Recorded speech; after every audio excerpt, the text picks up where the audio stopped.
Can you quickly say hello and how you'd like to be called for today's discussion? Let's start with you, Charm. Hi everyone, you can call me Charm.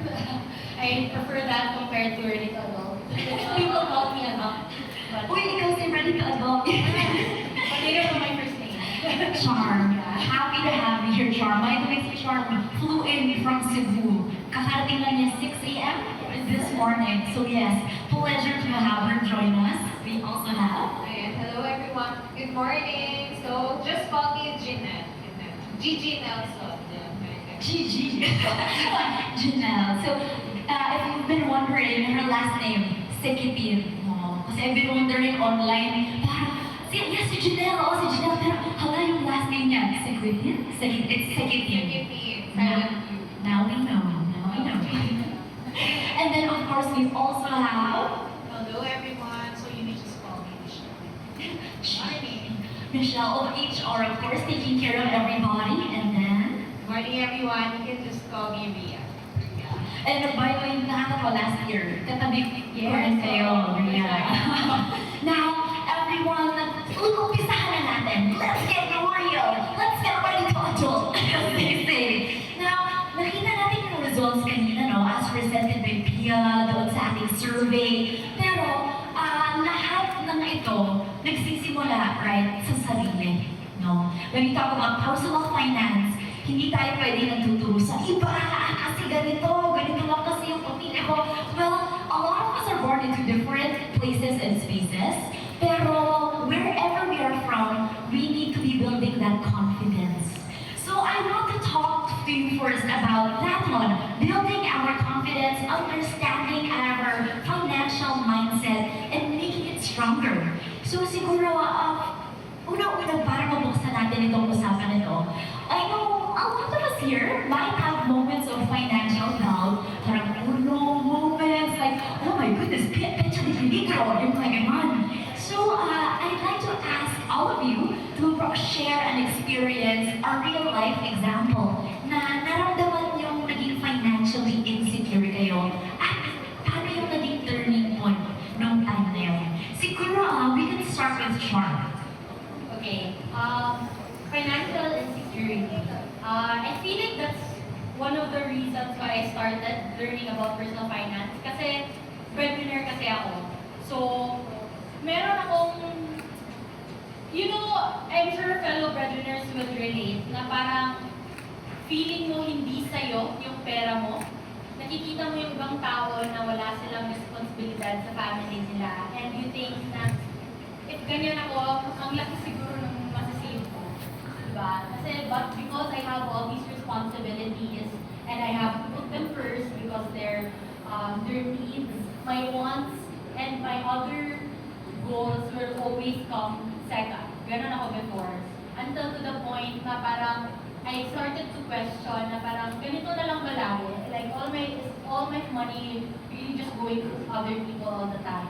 So that's one of the things that pushed me to like, what else is out there when it comes to personal finance? What can I learn? How can I start saving, investing? How can I plan for my future whilst also providing for my senior parents, my siblings, ganun. So I feel like that insecurity led me to overcoming it and bring me to where I am today. So, Nakakatawa kasi right when we were talking about acknowledgement, that's what she did. In-acknowledge niya kung ano ba yung kino-contribute niya and ano bang gagawin ko para mabago to. And I heard that a lot, some of you there at the back, put your hands together. So let's do that again because yes, palapakan natin si Char as well as our breadwinners who are in this room with us. Grabe, ibang labanan, di ba? Ibang labanan. And how about you, Janelle? Ano yung naging time na alam mong financially insecure ka, tapos paano mo siya na-turn around? Okay, so with me naman, sino dito may mga anak na? Ay, wala. Oh, yan. Yun. Or mga anak. Okay, sige. Mga anak. Tayo. Parang nakakatatanong. Oo, wala tayo pinagdaanan yun. So with me, my financial insecurity started when I was just 10 years old. Diba? 12 years old, 10 years old. So paano yun siya nangyari? There are three major problems, financial challenge na nangyari sa pamilya namin. So ako bilang anak ko, ito yung nagiging epekto ng anak pag nakikita nila na nagkakaroon ng financial problem at challenge ang isang magulang. Because ang mga bata, hindi kanila naririnig pero nakikita kanila. So number one is, actually dalawa siya. Dalawang beses na retrench ng trabaho yung tatay ko. And yung first time na namulat ako noon ay, my dad was, he's a really good employee. So he became part of the executive. He's one of the top employees back then. But, minsan pa nagtitipid ang company, minsan yung pinakamatagal na, pinakamatanda, yun yung unang sinasacrifice. And there was a moment na he got provided by car, provided ng laptop, and then dahil na-retrench siya, nawalan siya ng trabaho. And then ako, bilang bata, nakita ko yung pagbabago sa lifestyle namin. Kasi nga, kailangan magtipid eh. And syempre, bilang batang inosente, naikwento ko siya sa mga kaklase ko noon, na ay, wala na kaming laptop, na wala na kami ng sasakyan. At yun ang pinakauna kong pampagising. Kasi sabi ng kaklase ko noon, o tandaan niyo to mga ganito talaga, presente sila, it's not intentional. Sabi niya, ay, naghihirap na kayo? Pero bata eh. Inosente yun. So doon ako, unang 10 years old, nagkaroon ako ng konsepto na, kapag nawawalan pala ng gamit, naghihirap na. Diba? So 2 beses yun nangyari. At yung pangatlo is when my mom, at the age of, when I was 14 years old, she was diagnosed of breast cancer. And way back, it was a traumatic experience because yung nanay ng nanay ko, when she was 4 years old, namatay din due to breast cancer. At doon din nagsimula yung extreme financial hardships ng nanay ko. Kasi ang napangasawa is medyo evil witch, parang gano'n, naging Cinderella siya. So, nag-flashback ulit yun na kapag ako namatay at nakapangasawa yung asawa ko na hindi okay, mangyayari na naman yung financial hardships, yung pang-aapi sa amin. So, dun siya namulat because despite having savings and despite, having company benefits, it wasn't really enough because 2 years before she was diagnosed of breast cancer, a financial advisor actually went to our house, nagdo-door to door, wala pang Facebook noon. Pinapasok niya as a plain housewife, and nagustuhan niya, na-appreciate niya yung konsepto, shinare niya sa tatay ko na sole income provider, at sabi ng tatay ko, hindi natin kailangan yan, maganda naman beneficyo sa company. Okay na, mataas naman yung yung HMO ko, hindi natin need yan. But what happened after 2 years, it wasn't really enough. And we were left with huge debts on our pocket. Gumaling yung natin ko, praise God, pero it's left up with really huge debts that we have to pay for many years.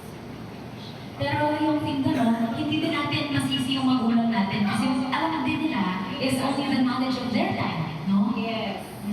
So, ang galing, may kapatid ka ba kami as? Yes, dalawa kami. Dalawa kayo. Are you the... Ako yung panganay. Ikaw yung So, imagine yung panganay. 14 and 10 or 12 years old, yung mawawalan ng nanay. So, it was also a traumatic experience for me. So, grabe, meron tayong breadwinner, meron tayong anak who is experiencing this struggle. Good for the support, pero natututo from the things that hindi na natin gusto gawin, no? So, Janelle, thank you for sharing that. So, right now, sana may mga nakaka-relate na. Kasi on stage, everyone, meron tayong different profiles that we're seeing. And two of them, kilala nyo. And I'm happy to share na sila din. Hopefully, mas makilala pa natin today and how they were able to reach where they are, especially at TELUS Digital Philippines. Now, for you, Chi, para makikita sa Digital Philippines sama sa inyo, Chi, was there ever a time na nag-struggle po kayo doon sa inyong financials or you had financial insecurity? And how were you able to turn it around? I'd like to share, this is an experience more than, or close to 2 decades ago. So I won't reveal my age. That was at the time when boyfriend, girlfriend ko lang kami na.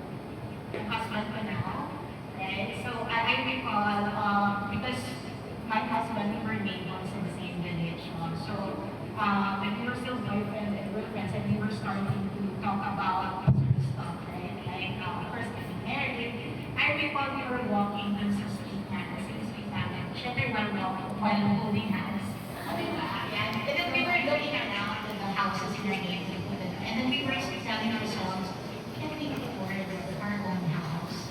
Kasi parang maybe that time we were both agents in our people, right? And of course, we're earning, well, good, pero parang we question ourselves, can we afford a house like this? So I recall that. And then 3 months after, something happened. I got benign cyst. Oh my. Yes, and it has to be taken out. And that time, so what my husband now and I did was to save up for the operation. And then an operation came, it turned out it's covered by HMO. Oh wow! Palakpakan ng HMO, everyone! Thank you to HMO. And because we did not use the money that we saved up for it. So we thought of using it to actually purchase our first property. We're still boyfriend and girlfriends at that time. So we did our research. How can we actually use it to buy our first property? So we learned about housing loan, right? So we worked with several banks, and then we found BPI at that time with the best rate. And we learned that when we take out a loan, we don't take out everything to pay off the property. So we need to have some initial cash flow, right? So we used that money that we didn't use for the operation as our initial cash flow, and we were able to take out our loan to purchase the first lot in the same building. Buti naisipan niyo that strategy na reallocating. Correct. And then, of course, part of the consideration was when we take out the loan, can we pay off of it? Because we don't want to be, using all of our income that time just to pay off the loan. So, of course, we have to consider that if we can actually afford it. And while we said it's a big investment, what comes along with that decision was the decision on what should we sacrifice. Because of course, when you take out a loan or an investment, you have to sacrifice something for your life. But we just told ourselves, okay, let's go get on with this decision because we know that our future selves will thank us for it. And luckily, right now, myself now is thanking my own self because had we not done it, we might not be able to afford it again. I mean, at this time with the prices of properties because we're able to get it in like the Paranaque. Wow! And then, I could still recall, this was back in 32,000. We were able to take out the property for just 5,500 per square. The value right now is 42,000 per square. Can you imagine that? So if had we delayed it, meaning if we didn't risk it at that time, we might have a difficult time getting the same property today. So again, how to be secure about it? You just really need to plan. You have to have your financial plan, your budget planning in order to be able to, invest. Nakaka-build ng confidence, planning. Char, Janelle, do you agree? Planning also. Financial planning. So, okay. Iba yung, imagine mo kapag yung araw mo on a layman's term or on a normal casual basis, pag ikaw, pinagplanuhan mo yung araw mo, ito, meeting muna, tapos ito time block natin. Di ba may confidence ka, meron kang at least hold of the factors that surround you? So, napakagandang tip for our friends here. Now, how about you, Rhea? Mom of 3. This time, Mom? 4 na kayo! Happy 1 year! Mom of 4 na ngayon! Okay, so how about you? Any financial insecurity experience? Yeah, for me, I grew up poor then. I never really felt it. I'm the type of person who likes to save money. So the very little I have, like iniipon ko yan, parang maliit na lang siya, like kahit 2 pesos. And every day I will count it. Okay, may trabaho ko ngayon. I'm counting money. But the very little I have, I think, yun yung naging siguro catalyst to be able to find something good. Kahit na at some point in my life later on, medyo mas nahirapan din yun ako. So it was during college. So I studied high school, public school, college is also public, state-sponsored na university. But at that time, it wasn't free. So I still had to pay something for it. So I had to work when I started college. So different jobs, I actually started, when I found out that I did not get a scholarship to be able to pay. So I had to rush and find a job. Like, tindera kung saan, but they wouldn't accept me. They even laugh when I applied. Yung gano'n, good na ba ko ito? Yung gano'n, di ba? So, they wouldn't accept me. So, I looked around and finally, some people had confidence in me even if, natapos ko pa lang high school. Yun, so, several jobs, summer, during the semester, and then, paikot-ikot lang, gano'n ulit, no? Summer, during the semester, meron full-time, meron part-time, ganyan. So, I think, what helped there is doing small things repeatedly and consistently. So, kahit paano that gives you confidence na even if you don't have a degree yet, to be able to get a good job and a good pay to get you through your current situation. So, I think that's a really good turning point later on in my career. Kasi, of course, it's not always public and rainbows. Even when you're earning na, di ba? You still have to look at trade-offs of opportunities and investments. So, fast forward, nung nag-asawa na ako, I also married early, kaya ako, di ba? And I married early, so I was just starting my career and I also had kids, na 2 years in my career, I had kids na. And yun, it's always a trade-off of whether we'll invest in our further education to be able to gain access to a better job, get a car to get us faster to our jobs, rent somewhere closer for the same thing, to be able to take care of our kids and go to the job faster. Yung mga ganun, those trade-offs. And I think yung later on naman will share that there are many choices and each of us have different situations, financial situations, and there's no one size fits all the plan. Yes, important highlight yun. There is no one-size-fits-all solution to personal finance. Anything you'd like to add? Or Yeah, that's it for me. so far, mahaba ang usapan to eh. Pero, alam niyo everyone, nakakatuwa. Because ngayon, nakita natin na the different stories so far that our panelists have shared, meron tayong mga, first key point, acknowledge where you are. And yun yung nakita natin sa stories ni Charm, ni Janelle. They were able to see and experience kung ano yung, nasaan sila, ano yung kailangan nilang gawin. And after that, of course, makikita din natin very evident, including in the stories of Chi and Rhea, na sige, may mga nakakatakot na mangyayari, pero hindi tayo matatakot lang. We have to say, Rhea, yes, there we go. Kailangan may gawin tayo.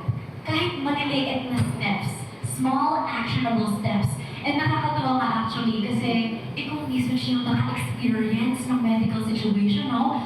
The thing is, hindi sila tumigil. So that is also one important thing to highlight. Whenever you're faced with a challenge, pabalik tayo sa show up. And magkakaroon tayo ng usapan today. Pero feel free to chime in then. Let's not make this a fun conversation. If meron din kayo sa tingin nyo, nakarelate kayo sa story ng isa't isa, feel free. Alright? But